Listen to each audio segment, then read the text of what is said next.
Vamos falar do iluminismo.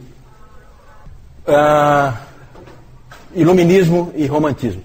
Vou falar bem rápido disso aí, eu acho que, porque isso aí influencia todos nós. Na verdade, alguém disse que nós todos nascemos no iluminismo e fomos criados no romantismo. Nós somos filhos disso aí. Quer queiramos, quer não. Nós não conseguimos fugir disso aí. Nós somos pessoas diferentes dos outros que vieram antes por causa desse negócio aí, dessa filosofia. O C.S. Lewis chama o surgimento do iluminismo de a grande divisão. Porque a reforma protestante não foi a grande divisão. A grande divisão o iluminismo trouxe. Quem crê em Deus e quem não está nem aí para Deus. Certo? Mesmo que creia, não está nem aí para Deus. O Dr. Calhoun, ele chama a atenção que os grandes nomes do iluminismo sempre são retratados sorrindo. Um sorriso meio jocoso, assim. Por quê? Porque eles creem que eles e outros como eles finalmente poderão responder a todas as perguntas da humanidade usando somente a razão. Então eles aparecem sempre sorrindo.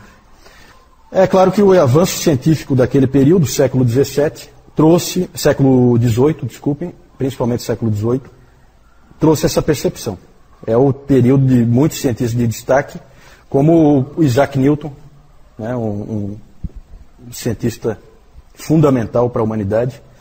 O poeta Alexander Pope disse o seguinte: a natureza e as leis da natureza estavam escondidas em trevas.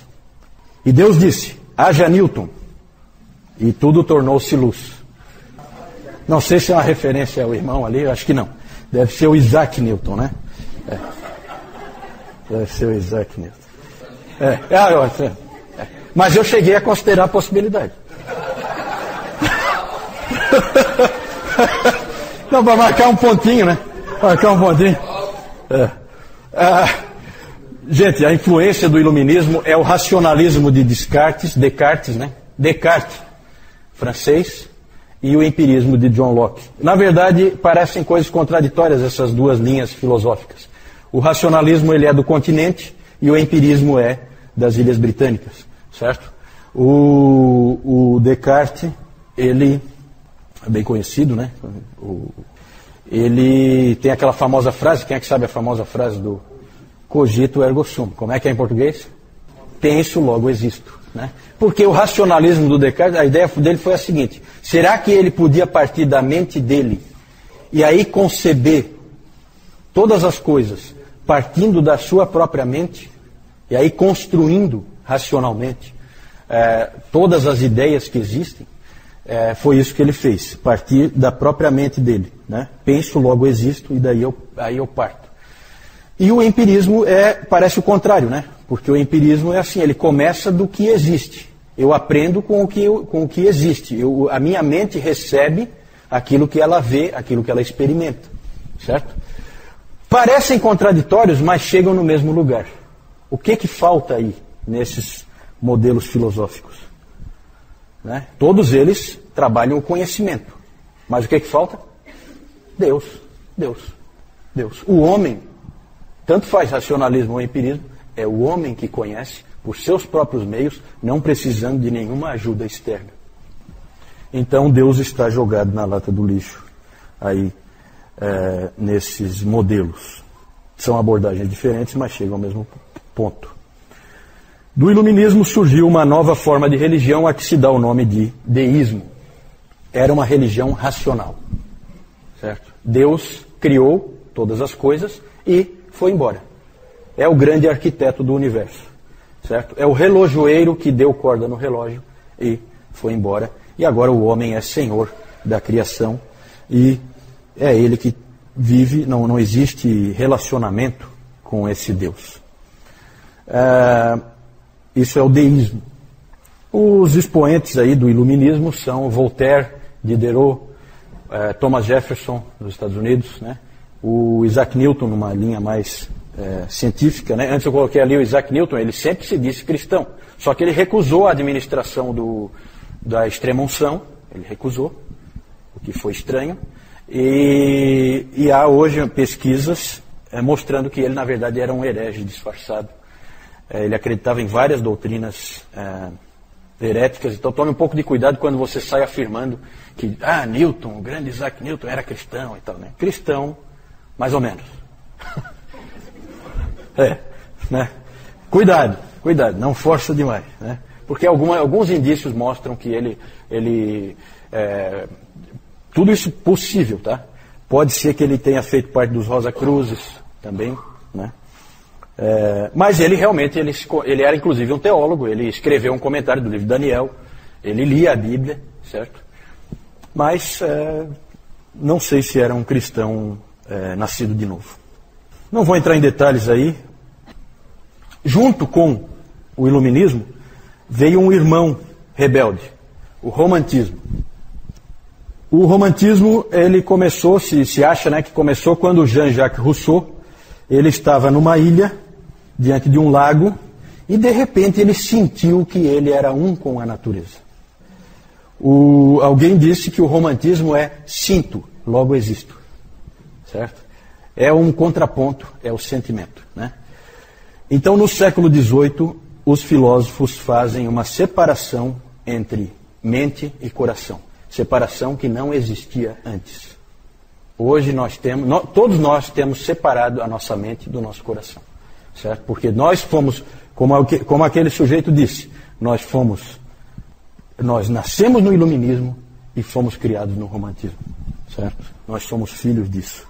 Então, só o Evangelho pode unir de novo a mente e o coração.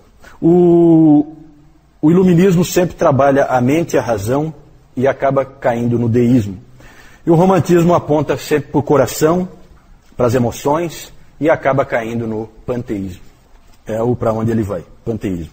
Tudo é Deus, todos nós somos Deus. O que nós sentimos é o mais importante.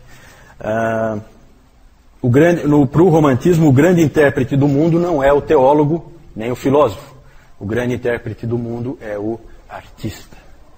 O artista que faz você sentir. Quando você sente, você entende a verdade. Certo? Por isso que nós hoje somos tão influenciados pelos artistas. Os artistas dizem o que nós vestimos, algum estilista homossexual diz o que nós vestimos, os atores de Hollywood e da Globo dizem como que nós vamos nos comportar, como que nós vamos viver. As opiniões deles são importantíssimas. Nós somos controlados pelo romantismo.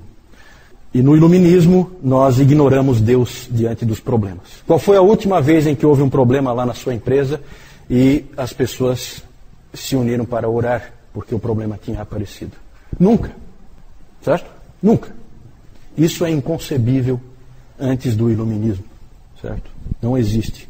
Deus está por trás de tudo. No iluminismo, não. O homem resolve tudo. Nós vamos dar um jeito. Me dê um tempo aí que eu vou dar um jeito. O homem é independente. A sua mente funciona independentemente. Na religião, a principal influência romântica veio do Friedrich Schleiermacher e a sua religião interior. Ele era um pastor, ele começou a dizer que o nosso entendimento de Deus no Evangelho não vem do pensamento de nossas mentes ou da revelação, lendo na Bíblia, mas vem do nosso sentimento interior de absoluta dependência, na medida em que nos encontramos totalmente dependentes de Deus. A teologia passa a ser mais subjetiva, é o que eu sinto. Eu sinto que isso aqui é verdade. Não importa o que a Bíblia diz, é o que eu sinto. Todas as igrejas sofrem com isso hoje, né? Antes se procurava minar a autoridade da Bíblia. Hoje não precisa mais. Porque se o indivíduo não sentir que aquilo ali é verdade para ele, então não é. Né? O individualismo fica fortíssimo. Porque eu sou... tem aquela famosa frase do Ralph Waldo Emerson. Né? Não sei se é alguma referência ao nosso irmão ali. Né? Mas esse Emerson é o pai do transcendentalismo. E ele dizia aquela famosa frase. Obedeça a você mesmo. Certo? É isso que todo homem moderno, contemporâneo, faz. Ele obedece a si mesmo. Certo? Ele faz o que ele tem vontade. Né? Imagine o problema que isso é para o cristianismo. Certo? Mas isso é romantismo. O que eu senti no coração é isso que eu vou fazer. Na verdade, a teologia, então, passa a ser mais objetiva. Não é mais assim diz o Senhor, ou a Bíblia diz isso. Passou a ser mais do tipo, eu penso, eu sinto, eu creio. Então, esse é o tipo de homem com o qual nós temos que lidar, tanto nos outros como em nós mesmos. Né? Homem que não pensa em Deus num primeiro momento, pensa sempre em resolver o problema ele mesmo, confia muito na sua capacidade e na capacidade dos outros, e faz o que quer, faz o que sente, e vive como sente que deve viver. Né? Esse é o homem moderno. Não foi sempre assim. Os homens que viveram antes dessas filosofias aí eram homens e mulheres diferentes. Né? Hoje em dia a gente vê a dificuldade que é para você ter as igrejas seguindo a palavra de Deus. Né? Por quê? Porque é racional. Né? É racional. O que diz ali é para você fazer.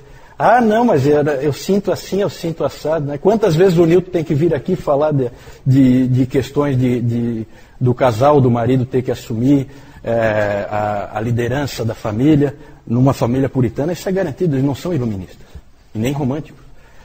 Né? A mulher ser submissa numa família puritana, está garantido, não são iluministas, não são românticos. Certo?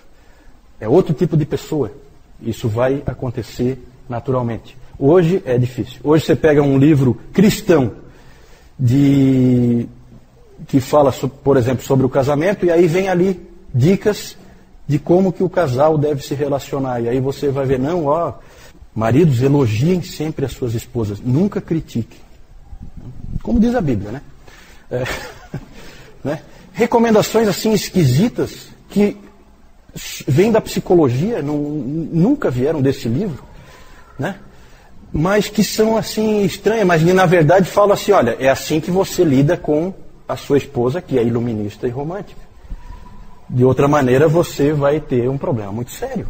Essa é a palavra que está passada ali. Então mudou tudo. Mudou a teologia, mudou a maneira de pensar, mudou a igreja.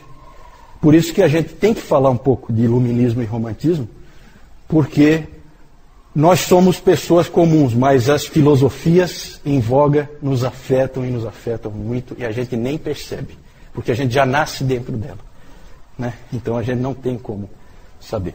Tá legal, gente? Vamos parar por aqui. Pode passar aí só para eu mostrar as figuras, para não ficar essa parte aí. Vamos ver se eu lembro quem são esses aí. Ó. Sempre sorrindo, né? Olha o sorrisinho irônico do Voltaire. Certo? Diderot ali em cima, Thomas Jefferson. O Descartes está mais carrancudo, mas é porque ele não é do iluminismo, ele é antes, né? Então ele está um pouquinho mais carrancudo. Esse aqui é o David Hume, eu ia falar, mas eu pulei. Pode passar. Lá, quem é aquele lá? Isaac Newton, né? Isaac Newton com a sua cabeleira. Há uma semelhança, né? Tirando o cabelo, tirando a franja, tá? Né? John Locke, aqui embaixo. Esse aqui é o Schleiermacher. Tá meio doentinho, né? Já tá com o pé na cova, coitado. Esse aqui é o Rousseau.